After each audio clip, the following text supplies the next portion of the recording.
Hey there, Danny here. Welcome to my ramblings. Kind of moved over onto the couch because scaredy cat's here. My big dog's terrified of fireworks. So I just sit last night and I had to cuddle with her and keep her calm. And tonight I came home from work and she was hiding again. So she only hides when she's scared. Otherwise, she meets me at the door. That's how I knew something wasn't right. So we're sitting over here tonight for her to make her happy. So I want to pick up from the last video that I did where I shared with you about how my kids saved me. And I was telling you that it was 20 years of me raising my kids.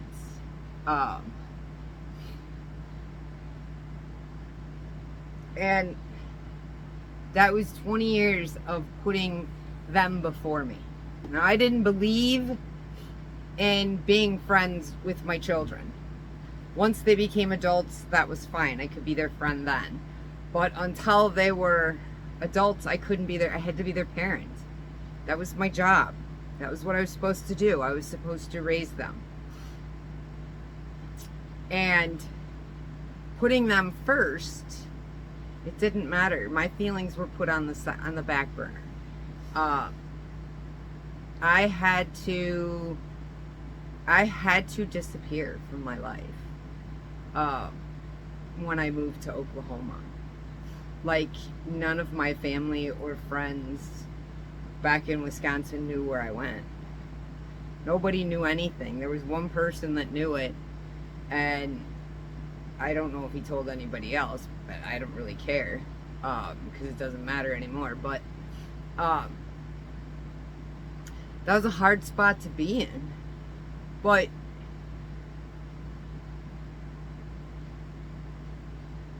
once my children grew up, I had to send them out.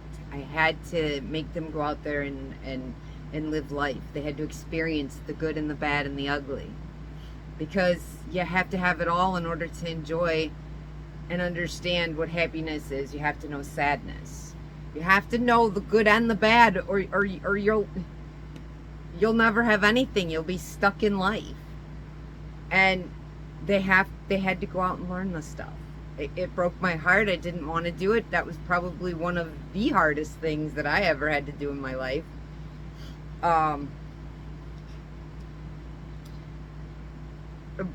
I still had to give them space, and I had to let them go out there and figure it out. And if they needed me, they contacted me, and that's when I stepped in and I helped. But I let them, they had to go out and do it themselves. And when they did that, I now had to come back to myself. That person that I was back then. And I was 18 when I got pregnant with my first one. I was 18 when I had him. And I had to learn how to be on my own. I mean, I had always had the kids. I went right from living at home with my mother to having my kids. So this was me on my own now, and it was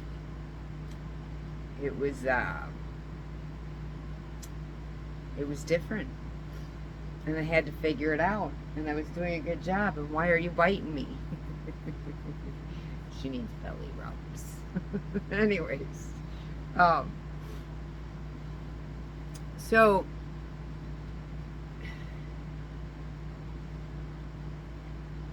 I went out and I enjoyed myself. Like I didn't get my 20s, so I went out and I enjoyed myself. I had some good times. I lived it up for a little bit in my 40s, my late 30s, early 40s. And it was great because I knew more. I was glad that I never had my 20s. I was very thankful for never having my 20s. Having my enjoyment in life in my late 30s, early 40s was mid 40s, most of 40s was great. Um, the last oh, the last part of the last 5 years has been a hell of a journey. But I want to share with you. I don't know if I've shared. I think I've shared this in another video at one point about the list. But I don't think that I've. It's been very few people that I have shared this story that I am about to share with you. Because it's so. I shouldn't say it's so. It was so bizarre. But it was really only because I didn't understand it. So, when I was a small child, I had night terrors.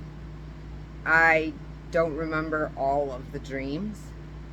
I remember that I 100%, I wasn't asleep. That was what I would scream bloody murder for my mother. Because I wasn't, there was things that were happening and it was scaring me.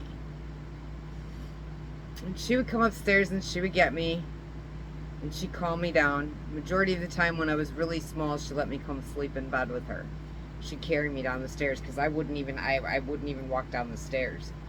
I have a few dreams that I remember that terrified me, but I only have bits and pieces of them. But I remember the feelings, and I was not asleep. I 100% was watching what was going on, and it was terrifying. I was a small child. That's how she ended up giving me the Bible verse, Psalms 56:3. What time I'm afraid I will trust in thee. And she told me to just repeat that over and over and over and over and over and over and over again, and eventually the fear would go away. And it worked. And I still use that Bible verse to this day. How, when I have one of my, I got great nieces and nephews in Oklahoma, and my great niece Jaylee, my buddy, had a fear when she went back to playing softball, baseball, whatever it is, and I gave her mom this Bible verse and told her, tell this to Jaylee and tell Jaylee to just keep repeating this and do this and do this. And then I gave some words of encouragement from me because she's my buddy. And it worked. She's doing amazing. But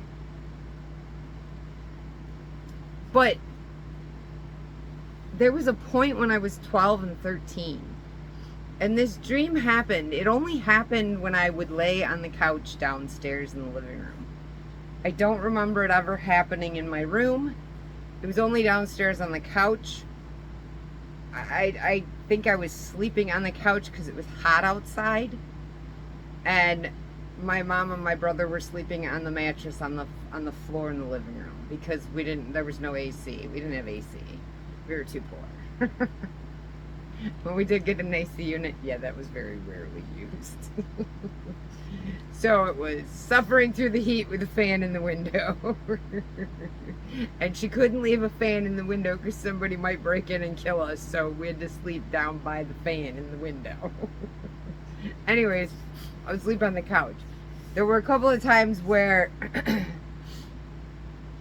they weren't on the floor though when the dream would happen, but it happened several times, different times during me being 12 or 13. And I can still tell you 2 times that I remember. One was sleeping on the couch with my mom and my brother on the floor on the mattress was when it happened. And then it happened again when I was dating this guy named Rich. We made out. That was about it. We really didn't do much. We were young. We were dumb. We didn't know what we were doing. There was one time that it happened when him and I were laying on the couch. And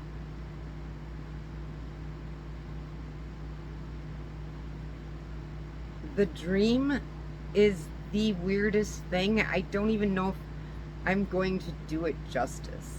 But I remember seeing it, and it was so real. It was like I was there, like it was happening right in front of me.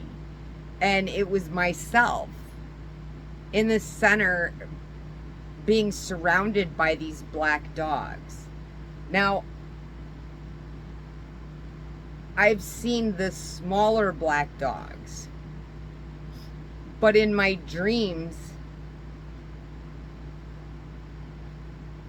so they were the big black, no, I'm sorry. So you got the big black dogs. These like big black wolves is what they look like, but they weren't big. They were smaller, and they were surrounding me in a circle. And I remember standing in the circle. I could see myself in the circle. And I remember standing in the circle, and I was scared, but I wasn't terrified like I was when I had the night terrors. And then all of a sudden, like as instant as that was in front of me, all of a sudden there was that was all gone, and there was this spinning in the center of the living room. And the only thing that you could see on the floor was the carpeting and the spinning. And it was like light that was spinning around in like this odd circle. It was the weirdest thing. It was mesmerizing. I remember that. And I would have this dream, this whatever you want to call it, nightmare, whatever, I don't know what you want to call it. I remember having this dream a few different times, but those two instances I remember particularly. And it was right around that time that I had written a list. And this is the list of what I needed to complete in my life. And then it didn't matter whatever else happened in my life as long as I could complete this list. That's all that mattered. Everything that I did, I just always came back to this list. And I don't know where that list ever went. I have no idea where the list is. I know what was on the list, but I don't remember the order that I had written it in. And it would be kind of cool to see the order that I wrote it in. And the only reason that would be cool is because then I could see if it happened in the order that I had written in it or not. I know, silly. Excuse me. Silly, but still kind of thought it would be cool to see that. Anyways, so everything on that list, everything but two things on that list I have done. Everything. Everything on a list that I made when I was 12 or 13, I have accomplished. There are two things left that I have to accomplish. And you want to know what? I'm working on them right now. Who would have thought that almost 52 years old that I finally finished the fucking list that I made at 12 or 13? There is nothing in this world that has felt more satisfying than knowing that I'm about to accomplish everything I planned my life out to be. And nobody stopped it. They tried.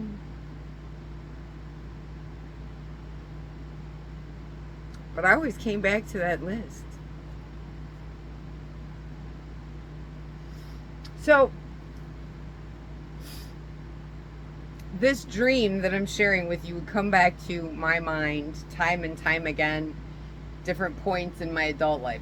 I would never have the dream itself again, but I would remember it. I would remember, and every time I would remember it, I would remember the feeling that I felt with the little black wolves. They were small, and the circle. The circle wasn't small. It honestly looked like it could have devoured me up. But I remembered the way that I felt at seeing each one in the dream. And every time I would remember this, there would be some big thing in my life that would have happened. Not anything from the list, but just something bad, like right before my cousin Mickey passed. That dream popped back into my head, or before Mom got sick and passed. Just different points in my life. My marriage was getting ready to end. The second one, not the first one. The first one really wasn't all that important. I was young and dumb.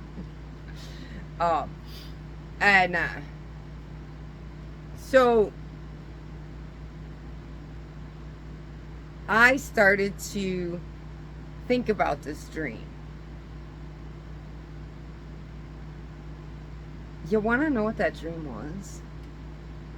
It was literally me making that decision. You know what the dogs were that were circling me? It was the dark side. It was the devil. It was the dark side. And the light, that was that circle that was spinning, it was God. That was the light side.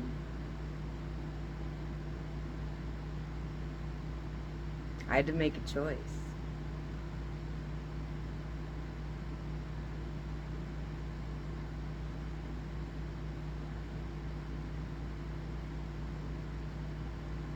And that's why I wrote the list.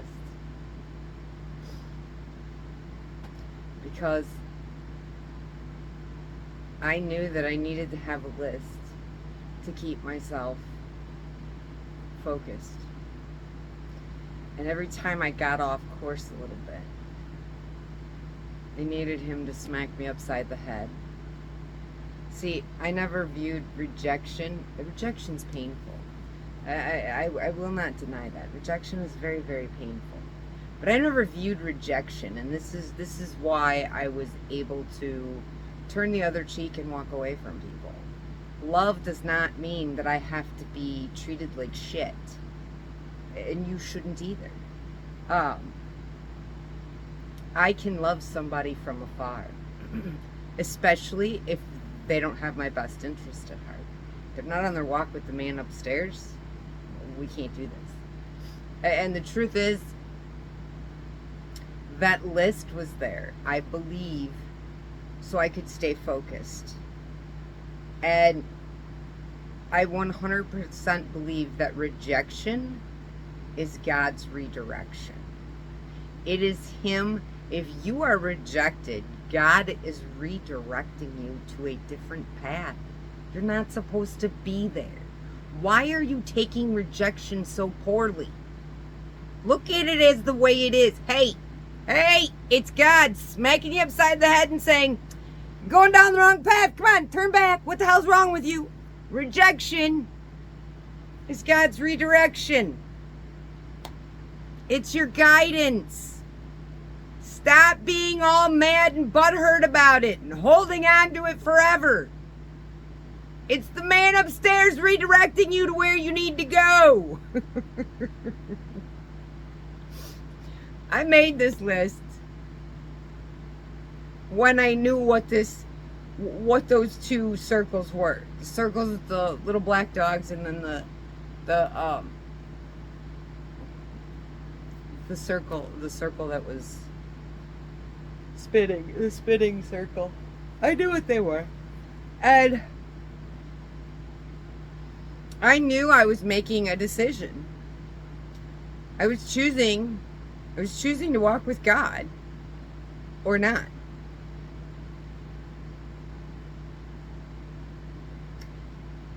And I knew I'd veer off. I knew I would. Look where I came from.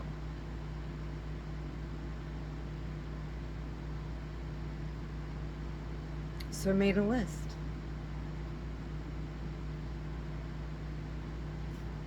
And the list was purely so when I had to deal with rejection, I knew it was his redirection. That list was so I could stay redirected. So every time I was rejected and it broke my heart, I would get back to that list. Okay, where are we at on the list? What have we done? Okay, we've accomplished this, we've accomplished this, we've accomplished that. Okay, so how do we want to proceed forward?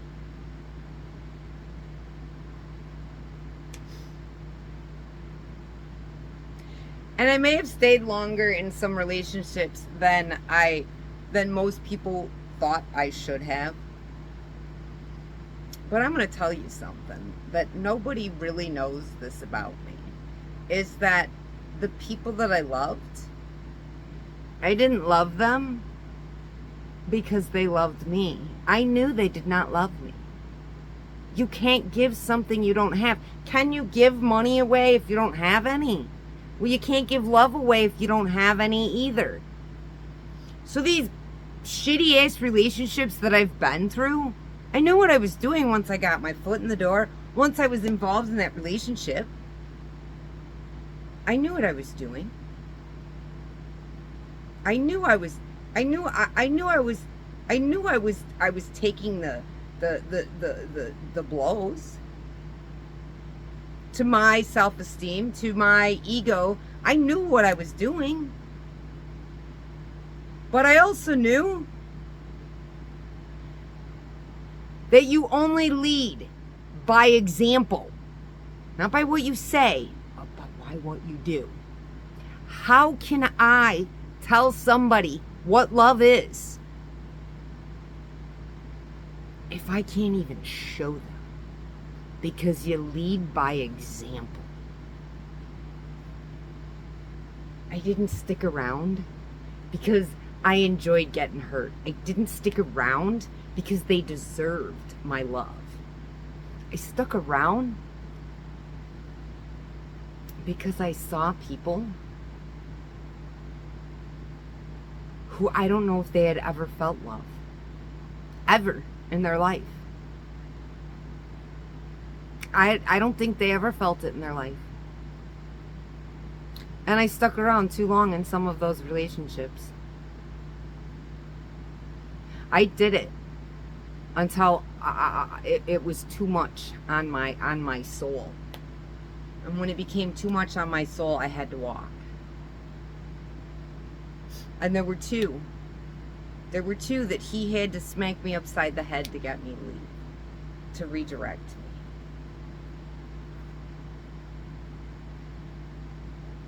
And I didn't love them out of pity. I didn't feel sorry for them.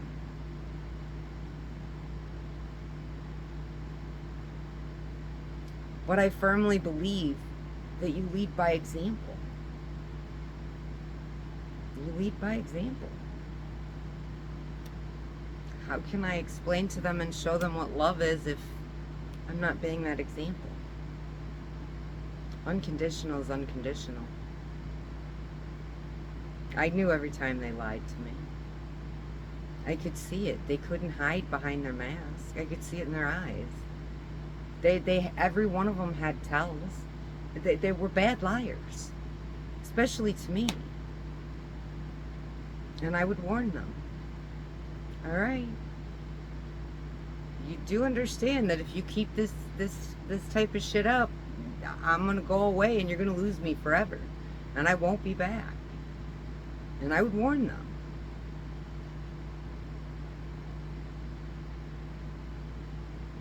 And a couple of them I allowed to get myself sucked back in. Those two I 100% believed had never had love in their life. I don't think they ever had real love from another human being in their life. Not what real love is. Unconditional love, I don't think either one of them had it. That's why I kept getting sucked back into relationships with them. But I always knew that rejection was God's redirection. I knew that. Rejection hurts. supposed to. He's trying to redirect you onto the right path, dummy. Come on. Recognize you are on the wrong path. Let him lead you to the right one. Because once you start to surrender to the man upstairs, life opens up. Life becomes beautiful. It's an amazing place to be when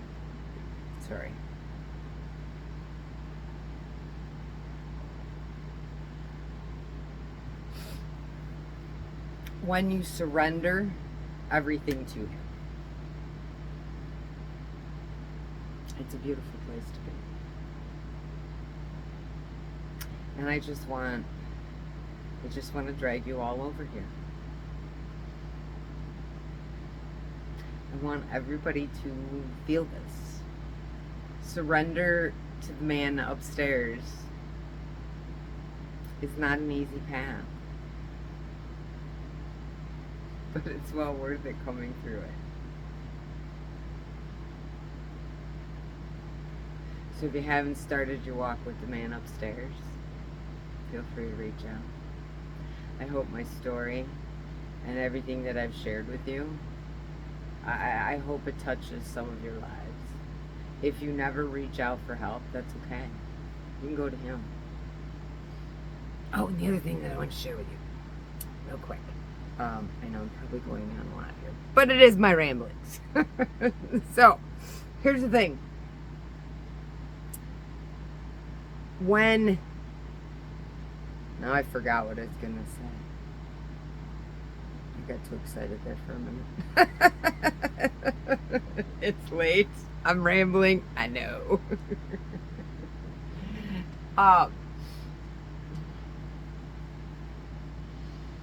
Anyways, Oh, I know what I was going to tell you. See, I knew it would come back to me. So, you know what a seed looks like, right? Like a seed, like a watermelon seed or a tomato seed or any seed, a tree, a seed for a tree, any seed that would grow something. Do you know what it looks like? It's like all encapsulated and it's all, you can't see anything, right? And we have to put it down in the earth, right? We have to put it down in the soil. And we have to cover it. And we have to make it all dark and moist.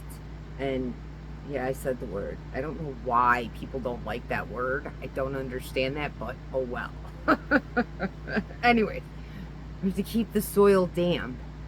And you have to make sure that it gets enough sunlight and that it has enough shade. You got to make sure that the seed is properly taken care of so it can sprout open. And as it sprouts open and it starts to come alive, it takes a long time before it comes up out of the dirt and you actually see the plant. Go ahead. Cry. Cry all you want to him. Be mad. Yell at him if you want. That is your time of you sprouting from the seed. You still haven't hit the top of the soil though yet. You got to keep going. It's a lot of push to get through that moist, damp dirt. Keep going. He's there. And once you get sprouted out, you're like, ooh, this is what heaven is. So come on with me. Let's get your seeds planted and get you growing some great future for yourself. Got to start with your walk with him. Life gets so much better out here. And I'm not talking money or material possessions or anything. I'm talking about the confidence, the comfort that you feel in your own skin. You don't care. You don't care what anybody else thinks of you absolutely anymore. Because the only person's acceptance and validation that you need is his. And when his is the only one you need, Nobody else has any power or control over you. Because they're not him. And they can't have that power and control. Only he can. Because you've surrendered. and you get discernment and clarity. Your eyes open up. You get to see the world for what it really is. And it's a beautiful place. Once you get to this side. If you stay where you're at, it looks like a crappy place, doesn't it? Anyway, you want to get through any of this, feel free to reach out if you need to. If not, I hope that you start your journey as soon as you can. And if you're on your journey and you're further ahead than me, feel free to reach out. I could always use some, heads up on what's coming next.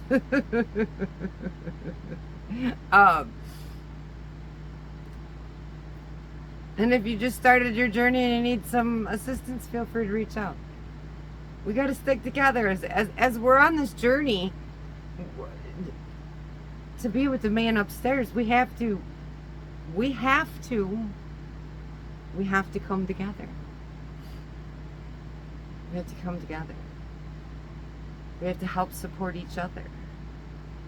We have to remember that rejection is God's redirection. You're on the wrong path. You got rejected. Move along to the right path. How much more plain can I tell you? Rejection hurts. Shed your tears. Those damn tears are you breaking out of the seed. You still got a ways to go because you still got to grow through that moist, damp dirt to get to the sunlight. But you're getting there. Those baby steps, keep counting them. Anyways, guys, I'll let you go. Love you. Bye.